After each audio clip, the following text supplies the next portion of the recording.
Hello বন্ধুরা, শুধু তোমারই জন্য ধারাবাহিকের আজকের পর্বের শুরুতে আমরা দেখতে পাই রাহি ও রাহুলের কথার পাল্টা জবাব দিচ্ছে। রাহি শান্ত কিন্তু দৃঢ় গলায় রাহুলকে বলে, আজ তুমি এতগুলো কথা বললে বলে তাই আমি বলছি।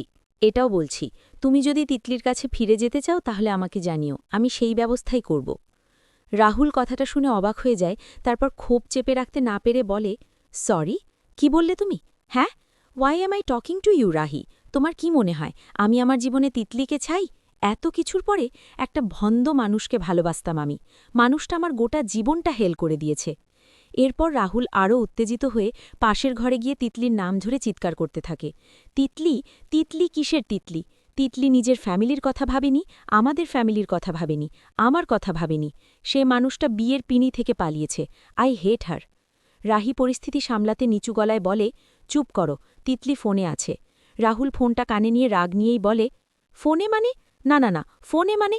তুমি কেন ফোন করেছ? তুমি এই নাম্বারে একটা ফোনও করবে না। I hate you Titli, I hate you. ওপাশ থেকে তিতলি জেদ আর কান্না মিশ্রিত গলায় বলে, হেট করো আমাকে? Hate? How dare you Rahul? এত সহজে তাহলে আমি ছাড়ব না। এত সহজে তিতলিকে কি করে ভুলে যাবে? রাহুল আবার বলে, তিতলি, তুমি এই নাম্বারে আর ফোন করবে না। তিতলি অভিমানে বলে, হেট ইউ? হেট ইউ কি বলছো তুমি? হেট করার মতো আমি কি করেছি? সত্যিটা তুমি লুকিয়েছ আমার থেকে, আমি না। পরের দৃশ্যে ডাইনিং টেবিলে রাজু খুব আনন্দ নিয়ে খাবারের দিকে তাকিয়ে বলে, গুড মর্নিং। কি খাবার বা! আমার ফেভারেট খাবার, আগে খাই সবার। রাজীব রায় রাজুর দিকে তাকিয়ে স্বাভাবিক ভঙ্গিতে বলেন, ও বাবা, বলছি কি খাবে বলে আমি তোমার জন্য দেখছিলাম।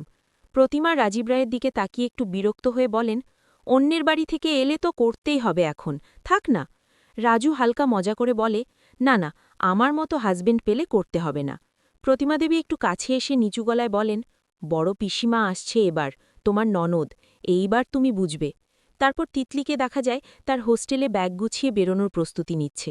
হোস্টেল সুপার দরজায় দাঁড়িয়ে একটু বিদ্রুপের চুলে বলে, কি হলো তিতলি, দিদিভাই তোমার কথার পাত্তা দিল না তো? এবার খিদে পেলে যে খাবারগুলো তুই ফেলে দিয়েছিস ওগুলোই তুলে খাবি।